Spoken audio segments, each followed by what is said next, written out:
For years, I wanted to buy things endlessly. I was always so inspired by people online showing off their huge makeup collections, all the clothing and accessories they owned.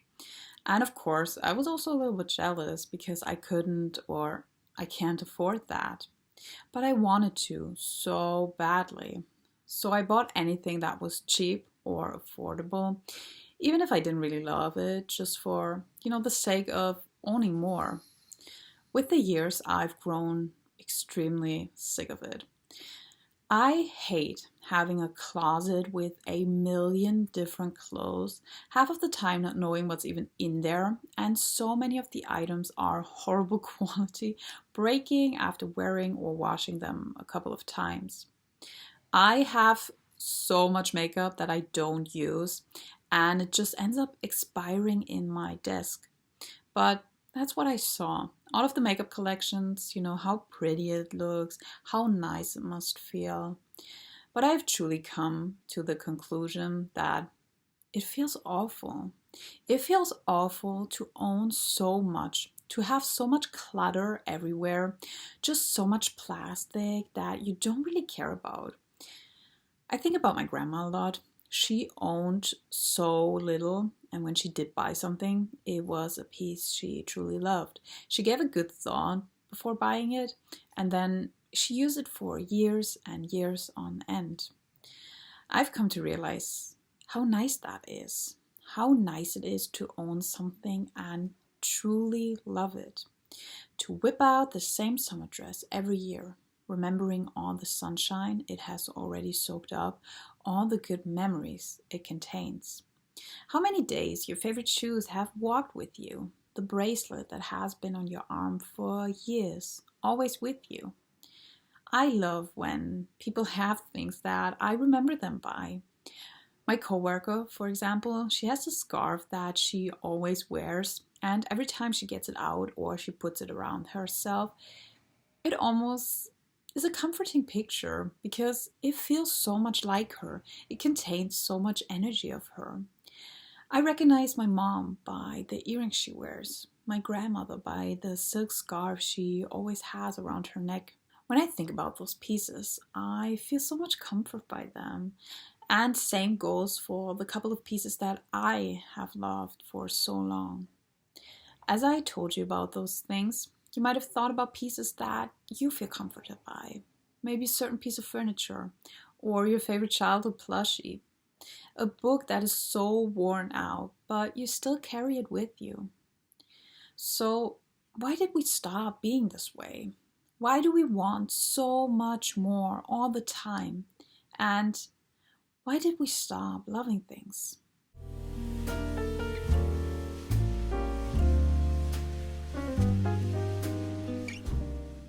It all begins with the industrialization. A simple goal: produce goods efficiently and sell them to as many people as possible. With the rise of the factories around the early 1900s, suddenly you could create way more than was needed. So when you produce so much more than people actually need, how do you sell it? Here, ads come to play. In the late 1800s to the early 1900s, just within a short span of about 40 years, the total advertising volume grew from $200 million to nearly $3 billion. Companies figured out that if you attach emotion to certain products, they will sell much better. You don't just have a random product on your shelf, but something that embodies a certain lifestyle. It wasn't just about simple terms anymore. This soap cleans your body. This watch will tell you the time. No, now it was all labeled with an image. A drink comes with happiness. A car becomes success. And after the Second World War, people craved stability. And now you could just walk into a store and purchase a happy life. Or that's what the ads told you. I don't know about you, but I rarely go looking for products. The products find me. When I look around my room right now, there is so much stuff that I would have never bought or even never would have known of if it weren't for TikTok and co. And of course, I am never happy with what I have, with what I own. So I need to spend more money and get more things because that's what companies want. If you are actually satisfied with your inventory, what would happen? Consumption would slow down, and that would be a horror scenario in our capitalistic world. So we are always faced with just tiny nudges that make your life feel just a teeny tiny bit incomplete. You're tired and puffy in the morning. Hey, you can buy this amazing ice roller.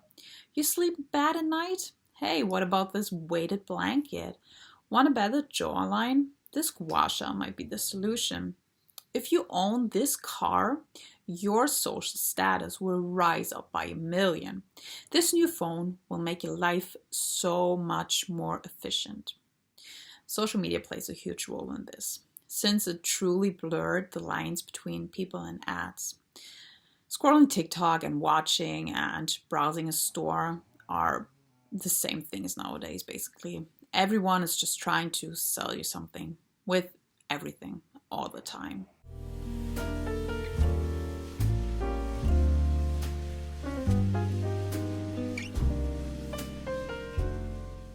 For so much of history, scarcity was a problem. People dream about abundance, but how happy does it really make us to have infinite choices?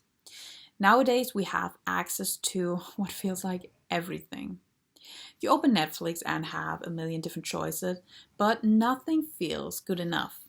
Then you hop on Amazon Prime, nothing there either. HBO and Hulu offer nothing good either. So you look on your bookshelf, which is filled with so many books you haven't touched yet, but nothing sounds exciting. None of the songs on Spotify sound good either, so you skip just through a bunch of them. And then you open up the podcast category, but nothing really exciting there either. And then we turn to online shopping, but when we buy something, it kind of feels empty, weirdly empty. When I was younger, I always wanted to wear what the celebrities wore on the shiny magazine covers, but nothing in the stores ever really looked like it. I remember once I found a pair of shoes that looked like Gabriella's in High School Musical. Yes, I was very young and I loved that movie. That movie was my whole life. And I was out of my mind. You don't even understand. I loved those shoes for such a long time and I wore them with so much pride. They're still something I think about.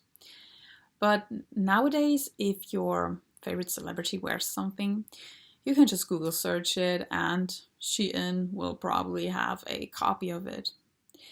This abundance that we are faced with, it creates a constant level of dissociation. What if there's something better? What if I picked wrong? And then there are all of the trends, a new micro trend every week, or more likely every single day. There's a new it piece, what feels like every couple of minutes. How are you supposed to keep up?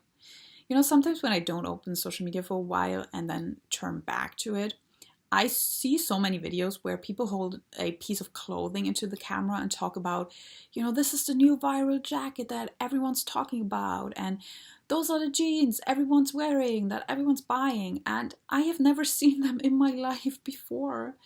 And back in the day, when something was popular, those were very distinctive items and you knew about them. Every single person knew about those few items. All of these aesthetics that get curated by the internet seem to disappear quicker than they have time to settle. You also don't have to wait for anything anymore. Same-day shipping leaves you with little waiting time. When you want something that's really expensive, doesn't take long, and you can buy a cheaper alternative. We are so convenient with everything, and there's rarely any friction or discomfort created, despite the fact that that's often what forms attachment. When you have to wait for a product, when it's not immediately available to you or you have to save up for it, you waited, you thought about it a lot. Then there's real excitement or attachment before you purchase it.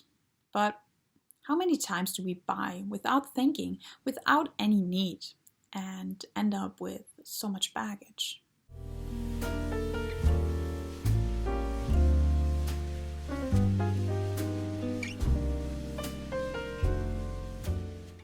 I think, despite everything, despite the hassle of modern life, we still form deep attachment to things.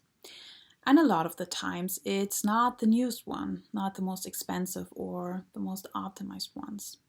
It's your favorite plushie, the blanket in your childhood bedroom, the chipmunk you bought on holiday years ago, the knitted sweater you whip out the second it gets cold.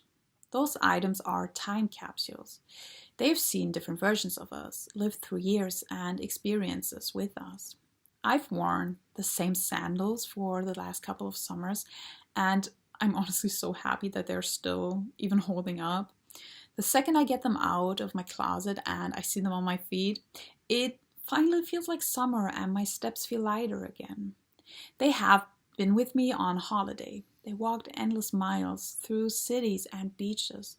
They hold such a dear place in my heart. They have almost become inseparable from my summer memories, so they don't just feel like shoes anymore. I also don't feel the need to go looking for another pair since I am so happy with mine. And the modern consumer culture really struggles with this kind of attachment because the minute that you decide, hey, you know what I have is good enough and I don't need any more. Companies never want you to be satisfied, to always go searching for alternatives, for something bigger, for something better and brighter. This world is ever changing. Everything is so fast, and so everything encourages replacement. All objects feel so replaceable. Furniture, trends, technology, clothing. Since we are so obsessed with upgrades, nothing stays long enough to become truly embedded in our lives, our identities. Attachment requires so much repetition, time, and stability. You don't truly love an item the second you buy it. Yes, it might seem like love at first sight, but I think that we can all agree most of the time those feelings are a bit more on the shallow side. Truly loving something comes with years of ordinary use, through moments and memories, which might even seem meaningless at the time. I have this small bag I grab every time I go on a walk with my dog, and I never thought about it, but I have honestly grown so attached to it. When I hold it, when I put it around myself, my mind knows that, hey, we're going on a walk. And this item is a part of my ritual, my routine. There's something so satisfying going back to it every day, knowing it will hold my keys and my phone safe and I don't drop them somewhere and will be absolutely hysterical. No, that definitely hasn't happened to me before. I don't know what you're talking about. Loving something means resisting the urge to replace it. So I want to truly make it a goal of mine to stop shopping so much, to give the things I already own the time and the place to become loved and sacred items, to slow down, to look around myself and form more attachment in this quick world, to stop resisting the constant urge to buy more, the want to constantly be more. I won't be happier when I buy the storefront of a TikTok user who promised me that my life would get so much better when I do this exact morning routine with all of these exact products. Of course, I will still shop. It's unrealistic for me to say that I will never go into a store and buy unnecessary things again. But I really want to choose awareness over impulse and value over excess.